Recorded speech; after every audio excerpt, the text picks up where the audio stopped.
रघुनाथाय नाथाय सीतायाः पतये नमः।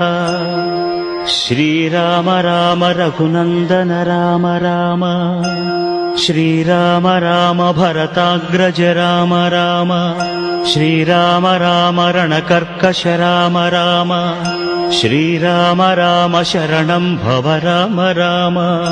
श्रीरामचन्द्र चरणौ मनसा स्मरामि, श्रीरामचन्द्र चरणौ वचसा गृह्णामि, श्रीरामचन्द्र चरणौ शिरसा नमामि, श्रीरामचन्द्र चरणौ शरणं प्रपद्ये।